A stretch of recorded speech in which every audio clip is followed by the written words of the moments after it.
काम के क्रोध के, काम क्रोध भवम, काम और क्रोध का वेग आए। कृष्ण ये नहीं कह रहे कि ये वेग आएंगे नहीं, जीवित हो, शरीर है, ये वेग आएंगे, परंतु काम और क्रोध का वेग आए और तुम उसमें बह न जाओ। तुम योगी हो। क्या बढ़िया बात बोल दी। भगवान ये नहीं कह रहे कि अगर तू 4 घंटे शीर्षासन लगा सके तो तू योगी। शीर्षासन का अभ्यास कोई भी कर लेगा। It's just matter of training, it's just matter of practice, nothing remarkable in that.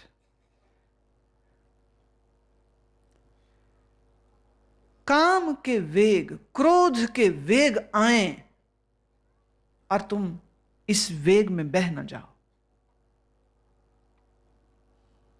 Vivekananda America में थे और एक बहुत हसीन खूबसूरत महिला आपके प्रवचन को सुनने आई। बाद में उसने एकांत में मिलने का वक्त मांगा। विवेकानंद ने उसको कहा कि आप मेरे होटल में आ सकती हैं मिलने के लिए। महिला जब मिलने के वास्ते उनके कमरे में पहुंची तो उसने एक प्रस्ताव रखा। उसने कहा कि मैं तुम्हारे बच्चे की मां बनना चाहती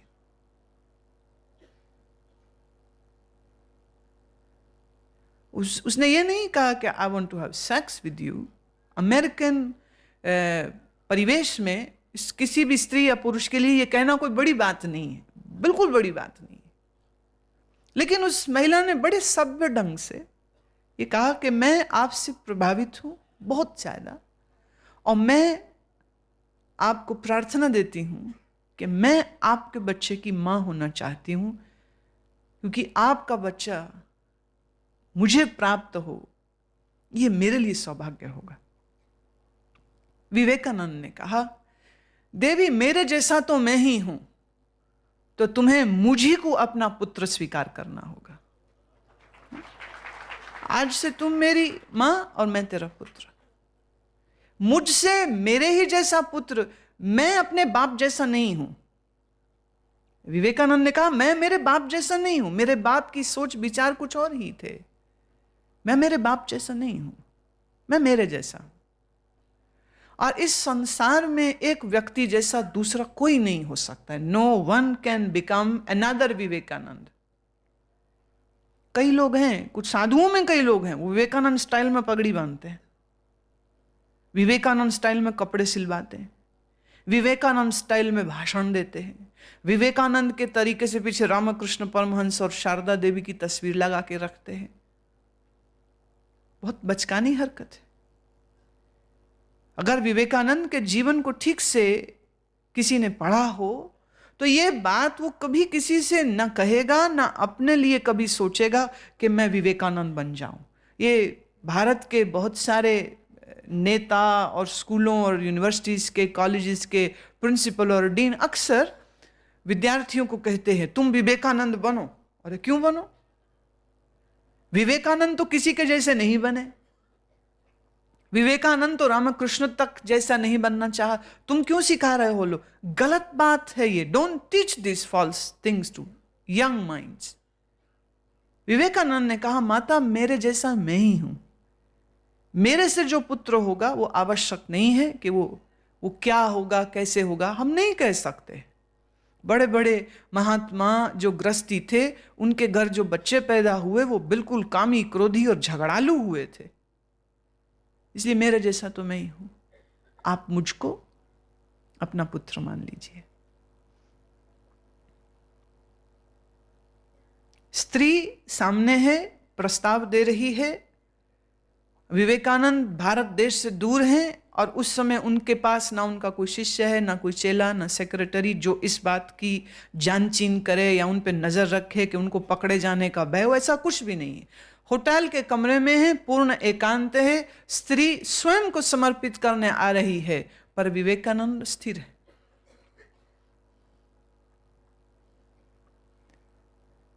अवसर है एक तो वो लोग हैं ना जिनको जिंदगी में अपॉर्चुनिटी नहीं मिलती, अवसर नहीं मिला। बहुत सारे साधु महात्मा इसी चक्कर में तपस्या करते रहते, शायद मेनका हमारे पास भी आ जावे, आती नहीं। सोचते हैं अप्सराएं आती हैं। बुद्ध ने तप किया था तो मार की बेटियां आई थी, बड़ी खूबसूरत, बड़ी सुंदर। कोई ये भी सोच के अगर तप कर रहा हो, अवसर नहीं मिला। वो कहते हड्डी मांस की इन औरतों के पीछे क्या अपनी जवानी खराब करनी, अप्सराओं को हम तप से जमीन पर ले आएंगे, अप्सराओं को हम अपनी पत्नी बनाएंगे। विवेकानंद के पास एक खूबसूरत महिला मौजूद थी, समर्पित थी और उससे घनिष्ठ प्रेम रखती है। अब उसका प्रेम शरीर के तल का है। किसने कहा शरीर के तल का प्रेम खराब होता है? विवेकानंद ने एक बार भी नहीं कहा है पापी औरत भाग जाए यहां से। विवेकानंद ने बहुत प्रेम से कहा मेरे जैसा मैं ही हूं, तो आप मुझी को अपना पुत्र बना लीजिए। That is a most decent thing for a man to say to a woman, the most decent thing. Vivekananda ने अब शब्द नहीं इस्तेमाल किए, विवेकानंद ने बदतमीजी नहीं की, विवेकानंद ने कंजर्वेटिव साधु की तरह रिप्लाई नहीं दिया है उसको, बहुत सम्मानजनक जवाब दिया। श्री कृष्ण यही बात कह रहे, तुम्हारे जीवन में अवसर हो जिसमें काम का वेग, क्रोध का वेग है, पर तुम स्थिर रहो, तुम्हारी बुद्धि स्थिर रहे तो जानना तुम योगी हुए। और भगवान कहते हैं यह शरीर विमोक्षणात्, इस शरीर के मरने से पहले पहले इस स्थिति को प्राप्त कर लेना।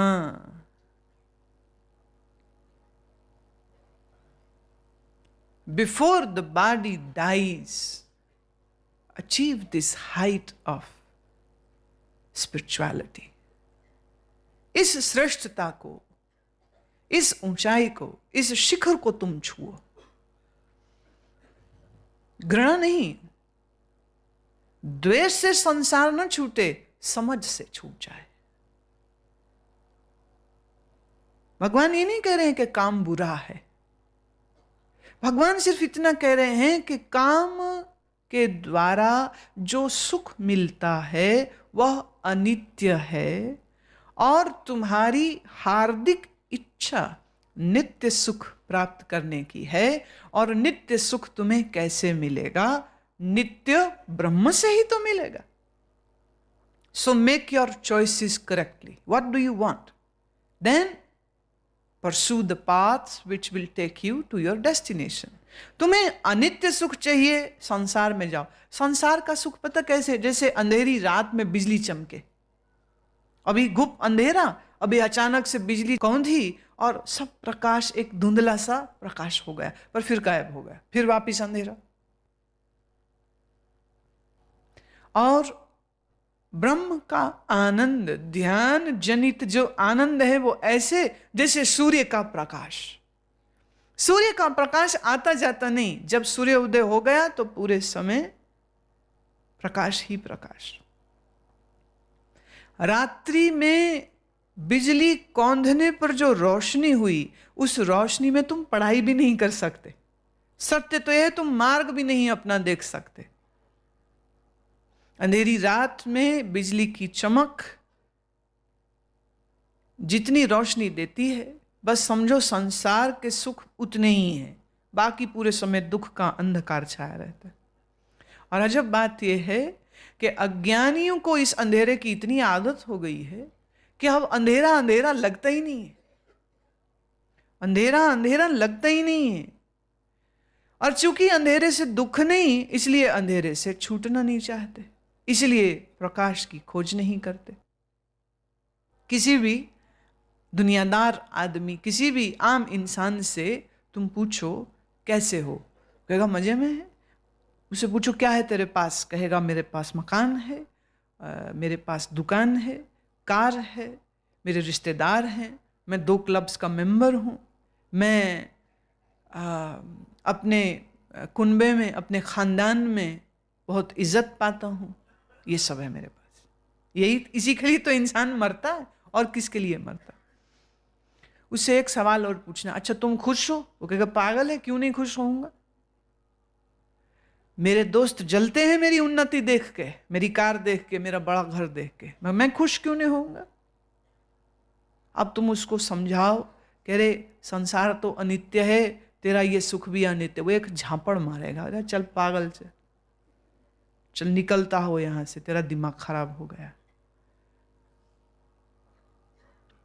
क्या तुम समझा सकते हो ऐसे व्यक्ति को जिसके लिए यह संसार का सुख ही अल्टीमेट सुख है? You can not make that person understand what is the reality of the life. अंधों को अंधेपने से प्यार हो गया है। अब अंधे आंख ठीक नहीं कराना चाहते, इसलिए भगवान ये बात कह रहे हैं कि इस शरीर के मर जाने से पहले पहले इस ज्ञान की साधना को कर लेना।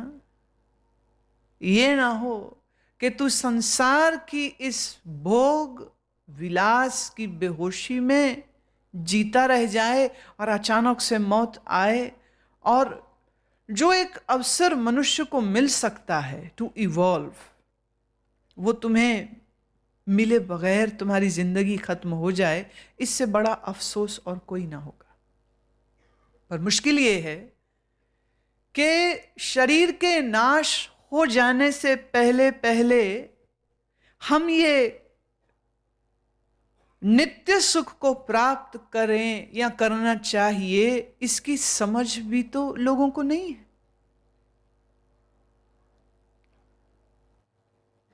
और जबरदस्ती हम किसी को समझा भी नहीं सकते। कोशिश करके देख लो, कुछ नहीं होगा, बल्कि तुम्हें लोग पागल कहेंगे। मेजॉरिटी जो बहुमत है इस समाज का, वो सब इसी अनित्य सुख को ही परम सुख समझता है। आप तो माइनॉरिटी हैं इसमें। जो साधक है, जो गुरु से प्रेम करता हो, आपका कोई ऐसा मित्र, या यूं समझिए आपका, आपको कोई पूछे कहाँ जा रहे हो, बोले ऋषिकेश में शिविर है, वहां कहेगा पागल हो गए, 31 दिसंबर आ रही है, पार्टी है, मजा करते, कहां जा रहा है? बाबा जी लोगों ने बेवकूफ बना रखा तुम्हें। तुम उसे कहना नहीं नहीं कोई बाबा जी नहीं है गुरु माँ, तो कहेगा तो क्या हो गया? वो तुम्हें बेवकूफ कहेंगे। बड़ा कठिन। जिसने अपने वेगों को जीत लिया, जिसने अपने वेगों को सहन करने में, सोडूम सहन करने की जिसके अंदर शक्ति आ जाए, वेग आए क्रोध का, वेग आए काम का, और वो उसको हिला ना सके, वह योगी है और वो ही सुखी है, वही सुखी। एवांतः सुखो अंतरार्मस्तात्। देखिए एक बात मैं इस श्लोक के बीच में छोड़ना नहीं चाहती हूं, मैं वापिस इस श्लोक पे जाना चाहती हूं, और वो ये है कि मेरे को बहुत से लोगों ने पत्र लिखे हैं और उन्होंने ये कहा कि हमने अपने अंदर झांक के देखा तो हम पाते हैं कि हमारे अंदर काम है, हमारे अंदर क्रोध है, कुछ समय पहले तक प्रेम था, ध्यान था, अब वो पता नहीं कहाँ चला गया, अभी फिर से क्रोध है, अब क्या होगा हमारा, हम तो गिरते जा रहे हैं, इत्यादि इस तरह की बात लिखी। एक बात समझने की है, और वो ये, जब तक रोग पूरी तरह दूर ना हो जाए, व्यक्ति के शरीर में पीड़ा तो होगी। जब आप दवा लेनी शुरू करते हैं तो एक ही दिन में कोई जादू तो नहीं हो जाएगा। दवा खानी पड़ती है, परहेज करना पड़ता है, व्यायाम करना पड़ता है, फिर धीरे धीरे शरीर पूरी तरह से स्वस्थ हो जाता है। खास करके अगर आप होम्योपैथी की दवा ले रहे हो, कभी कभी नेचुरोपैथी में भी, कभी कभी नेचुरोपैथी की जो प्रक्रिया है आप उसको कर रहे हैं, आपका रोग उल्टे और बढ़ जाता है। पर इसका अर्थ ये नहीं कि आपकी बीमारी ठीक नहीं होगी। डॉक्टर कहेगा धैर्य धरिए, be patient. You are already a patient, so be more patient. इसी तरह से तुम कहते हो कि पहले प्रेम ध्यान था, अब फिर से काम और फिर से संसार का आकर्षण हो रहा है, हम तो गिर रहे हैं. नहीं, गिर नहीं रहे हो. थोड़ा बहुत मन की लहर ऊंची नीची होती है. तुम ये क्यों नहीं मानते हो कि एक जन्म के नहीं जाने करोड़ों जन्मों के संसार के संस्कार हैं, आसक्तियां हैं, संसार का अनुभव है जो तुम्हें बार बार उस ओर खींच लेता है. कोई बड़ी बात नहीं. बड़ी बात यह है कि तुमको ये दिख रहा. अगर तुम्हें ये दिखे भी नहीं कि तुम्हारे मन की हालत क्या है, तो तब चिंता का विषय है. जब तुम्हें दिख रहा है तो यह चिंता का विषय बिल्कुल भी नहीं. सिर्फ इतनी बात की जरूरत है कि आप अपने गुरु से एक तो ईमानदार रहें और उनसे पूछें कि मेरे मन में ये जो उतार चढ़ाव आ रहे हैं या मेरे मन में जो वेग जग रहे हैं, मैं क्या करूं उसके लिए. आपका गुरु बतलाएगा व्हाट टू डू. वो बतलाएगा आपको कि क्या तरीका है. तुम पूछो तो सही. तुम करते क्या हो, या तुम डिप्रेशन में चले जाते हो. एक ने तो यहां तक लिख दिया कि अब तो जीने की ही तमन्ना नहीं रहेगी, हम तो सुधर नहीं सकते, मर ही जाना चाहिए. अब ये डिप्रेसिव मोड में चला जाना तो बहुत गलत बात हो जाएगी. तुमने अब सुनना शुरू किया है. तुम कहते हो नहीं, हमें 6, 7, 8, 10 साल हो गए, कितना लंबा टाइम. रुकिए, किसने कहा यह लंबा टाइम हो गया. तुम्हारा संसार का अनुभव सालों का नहीं, जन्मों का है. तो जन्मों की आदतों को क्या तुम इतने जल्दी छुड़ा पाओगे. छूट सकती है, ये नहीं कि नहीं छूट सकती, पर हर व्यक्ति की एक अपनी स्पीड होती. कोई बात नहीं. मैंने कहा ना, आज सुबह ही ये चर्चा आई थी कि बुद्ध का एक भिक्षु 7 बार सन्यास छोड़ करके घर लौट गया. 7 बार. और बुद्ध फिर करुणा कर उसको हर बार वापिस स्वीकार कर लेते. मैं कहूंगी इस चेले की भी बड़ी हिम्मत है जो हर बार भागा, और यह भी हिम्मत है कि हर बार वापस भी आ जाता था. कई ऐसे बेशरम हैं जो भागते हैं तो फिर उनका अहंकार बीच में आ जाता है तो वापस ही नहीं आ पाते. उन्हें लगता हमारी बेइज्जती होगी. बेइज्जती क्या होती है भाई. इज्जत बेइज्जती कुछ नहीं होती. और तुम गुरु से इज्जत लेने के लिए थोड़ा ना आते हो. और जो महामूर्ख गुरु से इज्जत चाह रहा है उसका तो कोई इलाज नहीं है. तुम गुरु से इज्जत चाहने नहीं आए हो, इसलिए गुरु से सम्मान की अपेक्षा भी नहीं करनी चाहिए. और अगर किसी दिन तुम्हारा गुरु तुमसे बड़े सम्मानजनक ढंग से बात करे तो समझना कोई खतरे की घंटी बज गई. गुरु जी क्यों जी जी कर रहे हैं मेरे को, क्यों बोल रहे हैं मुझे जी. मेरे पास एक महात्मा जो ठहरे थे, स्वामी बुआ. उनका एक अजब स्वभाव था. कोई उनको मिलने आता तो जैसे ही वो प्रणाम करता तो उसे कहते यहां बैठो ना कुर्सी में. कमरे में बहुत सी कुर्सियां हमेशा ही होती थी, तो यहां बैठो, कुर्सी में बैठो. No no no, sit here sit here. बड़ा जोर देते हो उसको. अच्छा, बंदा बैठ गया, कोई दिक्कत नहीं, बातचीत करेंगे. फिर वो गया.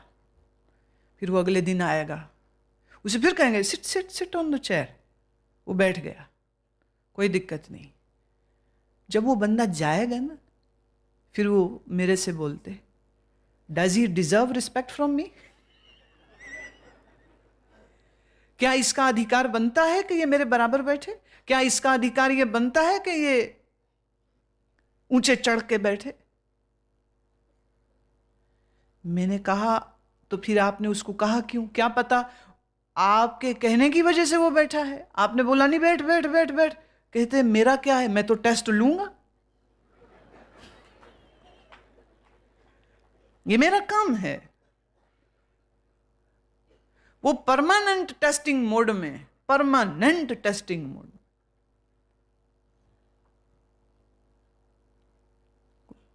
कुर्सी में बैठो, और जो बैठ गया समझो वो गया. फिर उनसे आप कुछ नहीं पूछ सकते। और फिर आप उनसे कोई बात करो, बात तुम कुछ पूछोगे, जवाब वो कुछ देते जाएंगे। बात उनसे कुछ पूछो, आप उनसे पूछो कि मेरे प्राणायाम ठीक कैसे होगा, वो कहेंगे ठंड बड़ी। आप उनसे पूछो मेरे को ये दर्द होती है, मैं कौन सा आसन करूं, तो वो कहेंगे अच्छा कार है तेरे पास, मैंने जाना था वहां पे। तो आदमी चिढ़ के कहेगा भाई ये तो ठीक से जवाब भी नहीं दे रहे, तो अपने आप भाग जाएगा। खुद बैठा रहे हैं, खुद बैठा रहे हैं।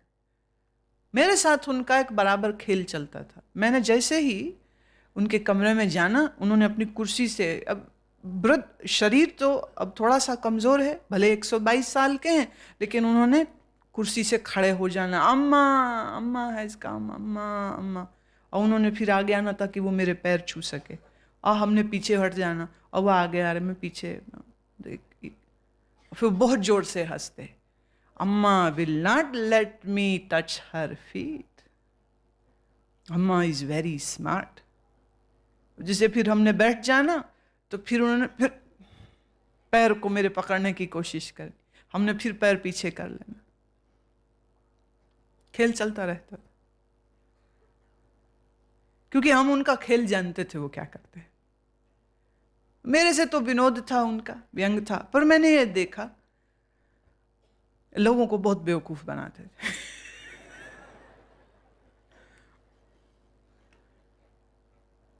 एक ही सवाल पूछते थे, does he deserve respect from me, does he deserve to sit by my side on the sofa.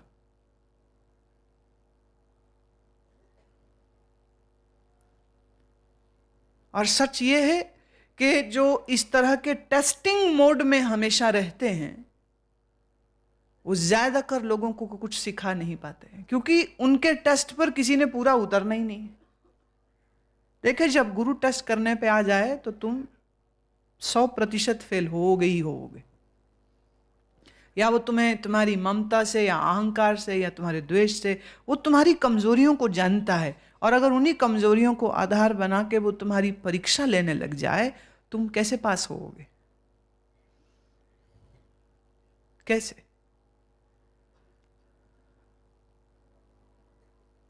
तो तुमको जो अपने में दोष दिखें, अगर मन के कुछ वेग दिखें अगर, तो मैं कहूंगी तुम निरुत्साहित मत हो।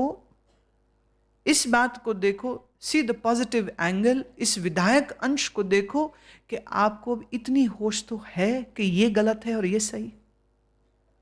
इतना भी पता ना हो तो फिर तो डूबी तुम्हारी नैया।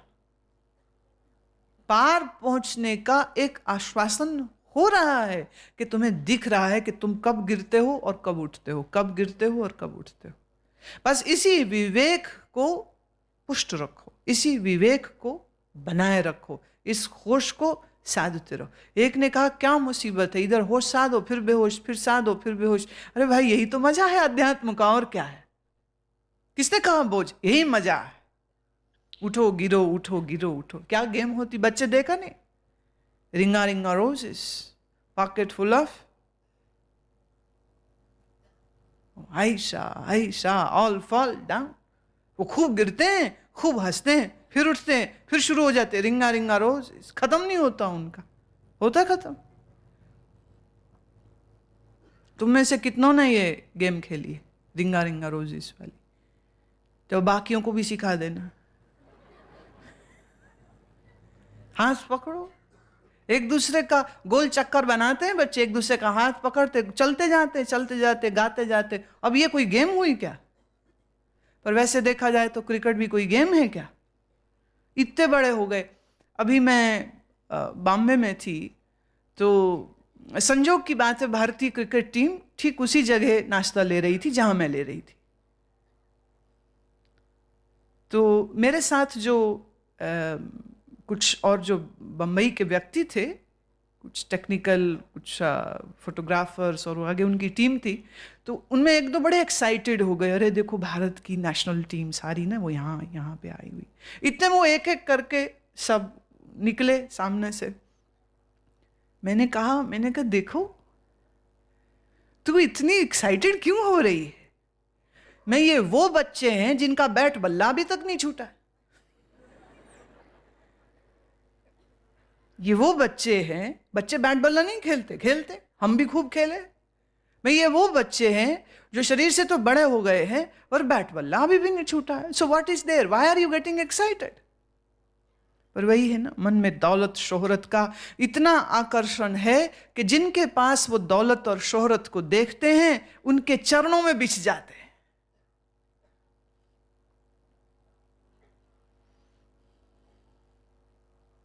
अमीर खुसरो की जिंदगी का एक किस्सा कह के आज के सेशन को मैं पूरा करती हूं। अमीर खुसरो ने एक दिन देखा कि एक व्यक्ति अपने सिर पर एक टोकरी उठाए है जिसमें रेशम का कपड़ा बिछा है और उस कपड़े में जूते पड़े, और वो बाब विभोर प्रेम में भरा हुआ, चाल मस्त उसकी, चेहरे पे रोशनी उसके। अमीर खुसरो से रहा न गया, वो अपने घोड़े में सवार था, उसे घोड़ा रोका और उससे पूछता है माजरा क्या है, ये किसके जूते हैं और टोकरी में यूं सजाए हैं जैसे कोई बड़ी कीमती चीज हो? तू कौन है, कहां से आ रहा है? उस आदमी ने इशारा दिया कि रुक जरा रुक। उसने अपने आंसू पोंछे और बड़ी मुश्किल उसको आवाज मिली और वो बोला, उसने कहा ये जूते मेरे पीरो मुर्शिद के। किसके? हजरत निजामुद्दीन औलिया के। बोले वो कौन है? बोले वो बेताज बादशाह है हिंदुस्तान का, और आज उसने मेरे पे ये रहमत बरसाई है कि मैंने उससे कहा कुछ निशानी दे, मैं दूर देश जा रहा हूं, कुछ अपनी निशानी दे। उनने अपने जूते दिए।